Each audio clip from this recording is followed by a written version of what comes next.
तो जहां तक 2024 की बात है, 2024 में पार्टी के अंदर अंतर कलह थी और अभी भी चल रही है। अभी भी मौर्य साहब के और योगी जी के संबंध मधुर नहीं है, जहां तक मुझे मालूम है। और पार्टी में एक बहुत बड़ा वर्ग है जो ये चाहता है कि योगी जी हट जाएं, क्योंकि उनके बहुत सारे कार्य हैं, उनके कहने से नहीं होते, तो उन्हें पार्टी में अपना जो स्थान है वो उनका वापस सम्मान उन्हें लगता है कि नहीं हो रहा, हम भी चुने हुए प्रतिनिधि हैं। तो ईगो क्लैशेस होते हैं जब आप किसी राजनीति में लगे होते हैं, किसी बड़े पद पे होते हैं, जब आपकी महत्वाकांक्षाएं पूरी ना हो, आपके कहने से कोई कार्य ना हो, तो आपका नो डाउट अभिमान जो है वो हर्ट होता है, उसे क्षति पहुंचती है। तो इन्हीं सभी कारणों की वजह से कुछ लोग हैं पार्टी के अंदर ही हैं जो चाहते हैं कि योगी जी अगली बार सीएम ना बने। लेकिन मैं एक बात स्पष्ट कर दूं, आज की डेट में योगी जी के साथ उत्तर प्रदेश का बहुत बड़ा वर्ग वो चाहता है कि अगला सीएम जो है वो माननीय आदित्यनाथ योगी जी ही बने। उसका एक मुख्य कारण ये है, जो उनका शासन है वो बहुत ही ट्रांसपेरेंट है, पारदर्शी है, कोई भ्रष्टाचार का एलिगेशंस नहीं है, और सरकार जो है बहुत ही सुचारू रूप से चल रही है। जी। जी बिल्कुल। सौरभ जी। एक तरफ देखिए अगले प्रधानमंत्री पद के दावेदार की बात हो रही है, एक तरफ जो है आप लोग कह रहे हैं कि भाई सीएम वो रहे ना रहे इसको लेकर भी संशय है। हालांकि अमित शाह लोकसभा में अखिलेश यादव के सवाल के जवाब में ये बात क्लियर कर चुके हैं कि वही होंगे, वही रिपीट होंगे। देखिए चौधरी जी, ये जो 27 को लेकर गठबंधन की बात है कांग्रेस पार्टी अखिलेश यादव के बीच, इसको कैसे देख रहे हैं? कि मेरा एक टिप्पणी और था पहले सवाल पर। अखिलेश जी को अपने बारे में सोचना चाहिए, बीजेपी के बारे में नहीं सोचना चाहिए। बीजेपी की लीडरशिप पूरी सक्षम है, वहां पर हम गृह अपने मंत्री बारे जी में हैं, सोचते हुए तो प्रधानमंत्री उन्होंने जी हैं, कहा कि आरएसएस कांग्रेस है। साथ लड़ेंगे। नहीं नहीं, उनको अपने बारे में सोचना चाहिए। जो 37 एमपी जो लाए हैं, वो राहुल गांधी की लाल किताब जो संविधान की दिखाई गई, और जो उत्तर प्रदेश का दलित वोटर था, वो डर के मारे जो इंडिया गठबंधन के अंदर डाइवर्ट हुआ, इसलिए 37 एमपी आए। उन्हें याद रखना चाहिए कि उन्होंने मायावती जी के साथ पिछला लोकसभा चुनाव लड़ा था, 5 एमपी उनके आए थे, 10 मायावती जी के आए थे। तो मेरा यह कहना है कि उनको इस बात का ध्यान रखना चाहिए, जो अभी भाई साहब बता रहे थे, हमारे शर्मा जी बता रहे थे, ये पीडीए का जो प्रयोग है, वो तो मायावती जी भी खड़ी हो गई हैं, दोबारा करके रोज मीटिंग ले रही हैं, अपने वोटर को पोलराइज कर रही हैं। तो आने वाले 27 के अंदर कौन सा ऊंट किस किस कर पर बैठेगा, इसका अभी कहना मुझे लगता है जल्दबाजी होगी। लेकिन निश्चित रूप से उत्तर प्रदेश की जो लड़ाई 2027 की बड़ी रोचक होगी। सभी जो राजनीतिक दल हैं वो अपनी पूरी ताकत लगाएंगे, और जो नतीजे आएंगे वो भी अपने आप में चौंकाने वाले होंगे। अभी 27 के चुनाव को लेकर बात करेंगे, पहले हमको इस गठबंधन के बारे में बताइए। जो राहुल गांधी और अखिलेश यादव, साफ तौर पर अखिलेश यादव ने क्लियर कर दिया कि वो साथ में ही लड़ेंगे, जो क्योंकि दिल्ली चुनाव के बाद जिस तरीके से लग रहा था कि थोड़ी खटपट सी है, उपचुनाव में सीटें नहीं दी कांग्रेस पार्टी को, बाहर से समर्थन कर दिया कि आप चुनाव लड़िए, हम समर्थन कर रहे हैं, कांग्रेस पार्टी ने कह दिया। अब कह रहे हैं कि नहीं साथ जाएंगे, तो इसको कैसे देख रहे हैं? मजबूरी है या जरूरी है? देखिए, अभी हमारे एक वक्ता बोल रहे थे, उनकी बात में बहुत सच्चाई है। जब जब मोदी जी का, अमित शाह जी का, बीजेपी का डर होता है, तो ये जो इंडिया गठबंधन के लोग हैं, ये सारे इकट्ठा हो जाते हैं।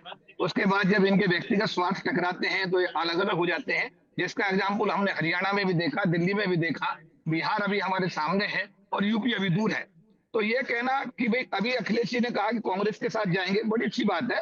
आपस में अपने अलायंस के साथ में जाना चाहिए, अपने सहयोगी दलों के साथ जाना चाहिए। बीजेपी भी हर स्टेट के अंदर अपने सहयोगियों के साथ में चुनाव लड़ती है, तो इसमें कोई बुरी बात नहीं है। लेकिन जो पीडीए वाला प्रयोग है, वो प्रयोग के बारे में मेरा अपना मानना है कि 37 सीटें लोकसभा की जो आई थी, वो स्थायी नहीं है। वो संविधान का खतरा बता करके राहुल गांधी जी ने जिस तरीके से संविधान की किताब दिखा करके दलितों का वोट डाइवर्ट हुआ, उसका एक नतीजा था। आने वाले दिनों में ये चमत्कार मुझे होता दिखाई नहीं दे रहा है। और मैं लगता है कि जो गठबंधन होगा हमारे अखिलेश जी का, कांग्रेस का, वो भी कोई बहुत बड़ा अच्छा परिणाम लेकर आएगा। मेरा ऐसा मानना, मुझे ऐसा कुछ दिखाई नहीं देता। बिल्कुल। नीरज जी, यूपी के दो लड़के 2027 में कह रहे हैं साथ रहेंगे, ये नारा हमने पहले भी सुना था, पर 24 में जिस तरीके से किया, तो जो 17 को लेकर मजाक चलता था यूपी के दो लड़कों को लेकर, वो ध्वस्त हो गया है। तो क्या लगता है यूपी के दो लड़के क्या योगी आदित्यनाथ को, प्रधानमंत्री मोदी को, उनकी स्ट्रेटजी को 27 के चुनाव में रोक पाएंगे, जो अखिलेश यादव ने क्लियर कर दिया है साथ रहेंगे? देखिए सौरभ जी, अब वो जो लड़के 2017 में थे, अब वो शहजादे हो गए हैं। ये भारतीय जनता पार्टी ने ही बताया, हमें और आपको भी, कि लोकसभा के चुनाव 2000 में आए, 24 में हुए, उसमें अब लड़के थे वो शहजादे के रूप में, उनकी एक पहचान हो गई दोनों की। और मुझे लगता है कि शहजादे कैसे? राजनीति में बहुत सारी चीजें पल पल बदलती हैं, जैसा आदरणीय शहजादे चौधरी कैसे, साहब ये ने कहा। समझाइए। तो राजनीति में गठबंधन हो जाए ये बड़ी बात है, लेकिन जो राहुल गांधी का आज का स्टेटस लगता है, उससे मुझे नहीं लगता कि वो समाजवादी पार्टी के राष्ट्रीय अध्यक्ष से बहुत ज्यादा संतुष्ट है, बहुत ज्यादा खुश हैं। मुझे नहीं लगता, क्योंकि कई मुद्दों पे लेकर जो समाजवादी पार्टी की भूमिका पार्लियामेंट में रही, लोकसभा में रही, उसको देखते हुए भी राहुल गांधी चूंकि बहुत सुलझे हुए नेता है। राहुल गांधी की सबसे खास बात यह है कि वो तुरंत जवाब देते हैं और खुद डिसीजन ले लेते हैं। अच्छा डिसीजन हो या बुरा हो, उसके परिणाम से उन्हें कभी कोई परहेज नहीं होता है। लेकिन अगर ये समझौता, जैसे हम भी राजनीति में तमाम चीजों को देखते हैं, जो पता करते रहते हैं, हमारा अपना आंकड़ा कहता है कि अगर मायावती का और राहुल गांधी का समझौता होता है तो कहाँ खड़ी होगी समाजवादी पार्टी और कहाँ खड़ी होगी भारतीय जनता पार्टी। ये भी एक बड़ी मेहनत बात की चीज है हालांकि। लेकिन जैसा अभी और लोगों ने भी कहा, जैसे 10 साल की, सौरभ जी मैं बताऊं, लोकसभा के चुनाव में 10 साल की मेहनत भारत सरकार की और 5 साढ़े 5 साल की मेहनत उत्तर प्रदेश सरकार की धरी की धरी रह गई, केवल इस बात को लेकर कि लल्लू सिंह पूर्व सांसद जो फैजाबाद अयोध्या रहे, उन्होंने बयान दे दिया कि अगर हम 400 पार हो गए और संविधान बदल देंगे। सारा हिंदुस्तान जागा और उत्तर प्रदेश ज्यादा जागा। तो मुझे लगता है जो 400 पार की बात करते थे वो 240 पे आके रुक गए। तो राजनीति है, ये बयानों पे बहुत चलती है और बयानों की बियार चुनाव के दौरान, जितना चुनाव नजदीक आएगा उतनी हवा तेज होगी और हवा में क्या क्या उड़ जाएगा, क्या क्या रहेगा, ये वक्त बताएगा। जी सौरभ जी। बिल्कुल बिल्कुल ठीक कहा आपने कि बहुत सारी चीज़ों का जवाब तो वक्त आने पर ही मिलेगा, 2027 में ही मिलेगा। रशीद जी, जो गठबंधन है वो तो क्लियर हो गया है और जो 24 का नतीजा रहा वो पुरानी बात हो गई है। उसको लेकर जो तमाम जानकार यहाँ बात बोल भी रहे हैं कि भाई उसमें संविधान वाला मसला था, संविधान वाला मसला नहीं है, उस तरीके से मुखर वो मसला नहीं रहा है। तो 27 को लेकर दोनों लड़के साथ रहेंगे यूपी की, वो तो क्लियर है, पर कितना टक्कर दे पाएंगे, आपको क्या लग रहा है, कैसे देख रहे हैं? देखिए सौरभ भाई, पिछली बार तो संविधान की किताब उठाए जब राहुल गांधी फिर रहे थे, नीरज भाई ने बहुत सटीक बात कही, मैं इनकी बात से एग्री करता हूं। लेकिन संविधान की किताब राहुल गांधी ने उठाई थी, फायदा अखिलेश यादव को होगा ज्यादा। उन्हें 17 में से 6 आ गई, 5 आ गई। तो ये जो अभी हमें हमारे सर कह रहे थे कि उन्होंने डरा के कुछ, मैं ऐसा नहीं कहा डरा के, अलबत्ता मेरे कहने का मतलब सिर्फ इतना था कि कोई भी मुद्दा था। लेकिन अब जो डर है ना, अब देखिए आगरा से गोरखपुर तक चले जाइए आप देखिए दलितों के हालात क्या हैं। सोशल मीडिया जिस पर हम बात कर रहे हैं, भले ही वो कुछ मीडिया कंप्रोमाइज हुआ हो, उसके बारे में मैं बात नहीं कर रहा हूं, लेकिन हर आदमी के सामने मोबाइल है। केजरीवाल ने एक ऐसा रास्ता दिखाया है बाकी विपक्षी दलों को कि जिस प्रकार से मैं काम करता हूं उस तरह से अगर आप काम करेंगे तो भारतीय जनता पार्टी का जो एक पूरा का पूरा तंत्र है, अभी फटा है ना, भास्कर ने छापा है कि टोटी चोर, दिल्ली का हार के बैठे हैं वो। सर मेरी बात पूरी होने दीजिए। हारना और जीतना अगर आप कह रहे हैं 2% से हो रहा तो ये हारना जीतना नहीं होता। हारने की बात तो ये कि सबसे बड़ी हार 400 की जगह 240 पे आ गई, लेकिन मोदी जी का अपना जगह वर्चस्व कायम है। सर देखिए ऐसा है, हर एक बात का जवाब तो जरूर होता है, लेकिन कभी कभी ऐसा है कि सवाल को जरा ध्यान से सुनना चाहिए। कि मैं, अगर आप ये कहेंगे ना कि दिल्ली, तो मैं दिल्ली के 4 जवाब आपको दे दूंगा, लेकिन वो सवाल से सवाल ही निकलते रहेंगे। नहीं, मेरे कहने का मतलब सौरभ भाई सिर्फ इतना है कि अब की बार जो दलितों का मामला है ना, दैनिक भास्कर ने छापा कि टोटी चोर हो या पप्पू, ये बाकायदा प्लान करके जो बनाया जाता है वो कौन सी पार्टी करती है, पूरे देश ने जान लिया है। सोशल मीडिया हर आदमी के हाथ में। दलितों पर जो जुल्म सितम चल रहा है, और आगरा की सरजमीन पर जहां अंबेडकर ने अपने धर्म परिवर्तन से पहले 3000 दलितों को बौद्ध धर्म स्वीकार करा दिया था, उस सरजमीन पर जब जबान काटने की बात की जा रही है तो गोरखपुर के अंदर भी दलित जो है भड़का हुआ है।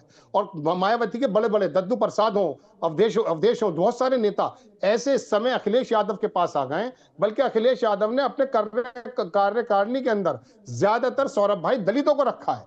तो अब की बार है ना, संविधान का मुद्दा तो है, जो भी कुछ है उसको छोड़ दीजिए, एक बार चल गया, लेकिन अब की बार जो दलितों को कहा जा रहा है ना, और वो जो तमाम चीजें निकाल की जा रही है, तुम्हारे कानून में शीशा पिघला के डाल दिया जाएगा यदि गीता के शब्द पढ़ जाएं, अब ये आडंबर चलने वाला नहीं है।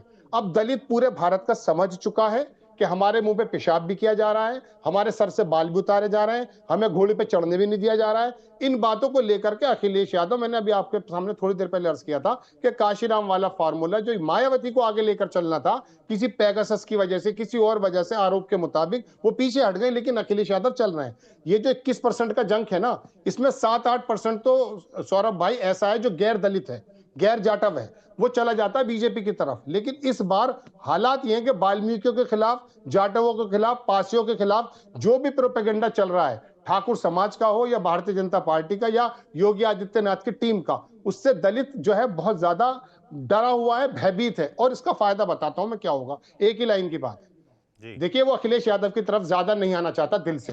पूरब में अगर आप चले जाएंगे तो यादवों की दबंगई से दलित डरता है, इसी वजह से वो कभी कभी बीजेपी पे चला जाता है। लेकिन कांग्रेस जब सेकुलर रूप में आएगी और इन सीटों का चयन करके अखिलेश यादव के साथ अगर ढंग से चुनाव लड़ेगी, तो इस दलित को कांग्रेस में जाने में कोई भी दिक्कत नहीं होगी, बशर्ते कैंडिडेट मुस्लिम ना हो। अगर कांग्रेस ने और अखिलेश यादव ने अकलमंदी के साथ इस काम को कर दिया कि मुस्लिम कैंडिडेट को टिकट ना दे करके दलितों को दे दिया, ओबीसी के लोगों को दे दिया, तो आप यकीन मानिएगा ये 255 जो सीट आई ना इस समय योगी आदित्यनाथ की, ये 100 से 100 और 150 के नीचे आ जाएंगी। ये प्लानिंग का खेल होता है सौरभ भाई।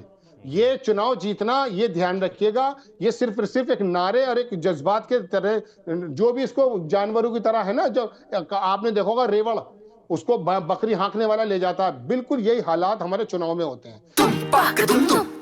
अरे श्रीमती जी, कुछ तो सस्ता लो, बचत करो।